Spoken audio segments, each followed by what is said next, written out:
Stratagem. This is Star Trek Enterprise Season 3. We just had a really good episode with Commander Strand. Can this one be just as good? Yeah, it's pretty damn good. Pretty damn good. Again, this one has to do with the Xindi War, which I'm not really a fan of. However, I'm noticing in my third viewing of Enterprise that there's a lot of episodes sprinkled in this season that aren't directly related to the war. This one is directly related to the war, but I still feel it's really damn good.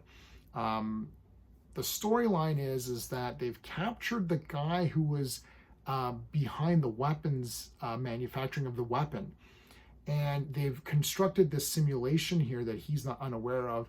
And they said, oh, it's been 3 years and the weapon destroyed Earth and you've been captured. And Archer's in there, he's got the long straggly hair and like prison tattoos and stuff. And he's like, we just escaped. And this guy's like, what? He has no memory. But really, they Phlox wiped his memory and they're trying to trick him into revealing the location of the weapon. It's awesome. We're going to talk about this story. We're going to talk about this episode using my space system. So story, pacing, artistry, characters, enjoyment. Each category gets a score between 0 and 2. 2 is the best. I'm going to give the storyline a 2 out of 2. Awesome. Great stuff. Now, it didn't trick me, and I don't think it's going to trick any audience, any audience member, because you're like, well, obviously this is not, but about maybe 10, 15 minutes in, they let the audience know that this is a simulation, and then that goes from there. It's great the way they extract this information and what happens at the end with them.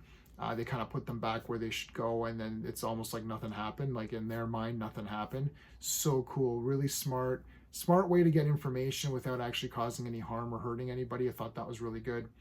So 2 out of 2, big time for the story. The pacing, 2 out of 2. I was on the edge of my seat when that guy started to figure out, it's like, oh, I know what's going on. You're like, oh my gosh. But then they could just wipe his mind and try it again, right? The wiping the mind thing, just as, I guess I could go back to story for a second, that might be problematic for some people. It's like, well, how are they doing this? I mean, look, it's Star Trek. Phlox figured something out. This is a Batman rule. Like, how can he do this? Because he's Batman, right? Like, it's my friend Clobberin times, who loves Star Trek. He has a great channel. He passed away recently, but his channel is archived. So please check out his channel. The link is in the description of this video, plus all my other videos. I keep having his link in every video. He never got to Enterprise, but they covered most of Star Trek. They covered all of that original series, all of Next Gen, all of Deep Space Nine, and a huge chunk of Voyager. So check out their playlist for that.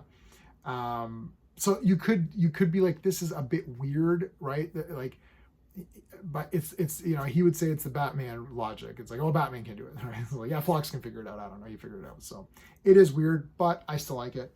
Artistry, I mean, this is one of these, I'm gonna give it a 2, because they really thought this through with how the simulation would work and creating like a fake ship, and they gave it a backstory, and they've created an alien race as to who created this ship. It's pretty neat. They put a lot of work into it. It looks good inside. It looks very beat up and kind of used and everything. It's one of these on the ship. It's weird. It's on the ship, but also there is space stuff, but it's fake space stuff. I'm going to give it a 2 out of 2 for the artistry, because I want to give this episode a high grade. So that's me cheating a little bit. I guess I could have given it a 1.5 for the artistry if I wanted to be really, really, if I wanted to scrutinize it a bit. But I like the makeup effects, and like I like how they thought about the guy's hair. It's like, oh, maybe he's got some gray hair because he's been in prison, and so I think they put a lot of work into that, and I liked it. The music was good. There was tension, so there you go. Characters, I'm gonna give it a 2 out of 2. I really like how everything played out in this one. I really like the bad guy, the Xindi guy. He was cool. He felt, you could see that he felt bad about making the weapon. And you learned a little bit more about him and the Xindi a little bit, which is good. So yeah, like, I liked him. I thought he was a good character. And he's like, well, you guys are sinister and sneaks and all that. I was like, well, what are you gonna do? We gotta do what we gotta do. Enjoyment, and of course I love all the crew, so that's easy. Enjoyment factor, I'm giving it a 2. I'm gonna give this a 10. It's probably not a 10. Right? But but even if I was nitpicking more, it'd probably be like a 9 anyways. So I'm going to give it a 10 because I was pretty excited watching this. So enjoyment factor is the one category where you could cheat and just give it 2 just because you want to, right? That's your intangibility. You can scrutinize this a little bit more, but I really liked it and I was into it. So that's just how it goes. I'm giving it a 10 out of 10. I'm a human. I'm not a computer. I'm not Data.